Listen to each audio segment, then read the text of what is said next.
Конечно, может. Они сопротивление считывают с двух. Вот здесь.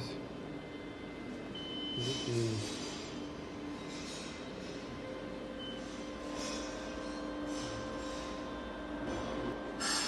Сейчас здесь. Нет, здесь горит, здесь нет смысла.